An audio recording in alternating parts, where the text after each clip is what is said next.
Salut à vous derrière vos écrans. Aujourd'hui, je vous présente un jeu de joueurs, les architectes d'Amitis.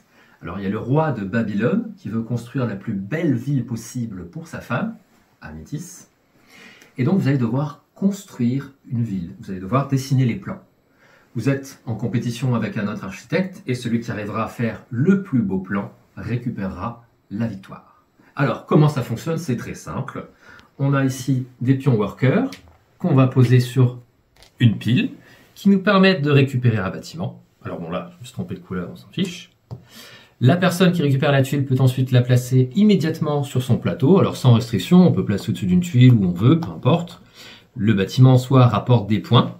Donc là, on voit qu'on a pris un palais, on a des cartes rappel qui sont très bien faites. Le palais rapporte un point par palais présent dans le royaume et permet de récupérer une carte projet. Il y a une phase B, si vous voulez, encore une deuxième façon de jouer. Donc ça, c'est très cool. Alors, les cartes projet, c'est quoi? On va y venir. Vous allez voir qu'il y a des symboles à tenter de réaliser et que vos bâtiments ont aussi des symboles. Donc, une fois qu'on réussit à réaliser sur notre plateau les symboles qui sont exigés sur la carte projet, on a réalisé le projet et ça permet de gagner des points à la fin de la partie. En plus de cela, il y a un petit côté tic-tac-toe dans ce jeu. Si vous arrivez à aligner 3 de vos workers, alors que ce soit en ligne, en colonne ou même en diagonale, vous avez le droit à une faveur du roi.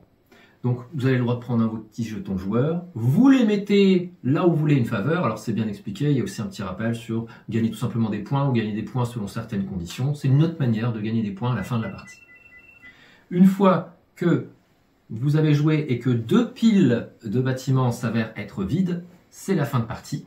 Alors si vous êtes premier joueur, le deuxième joueur a le droit de jouer pour que vous ayez joué le même nombre de tours.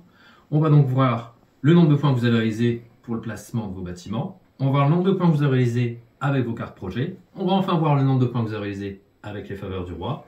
Et on va voir qui aura finalement remporté la partie des architectes d'Amitis.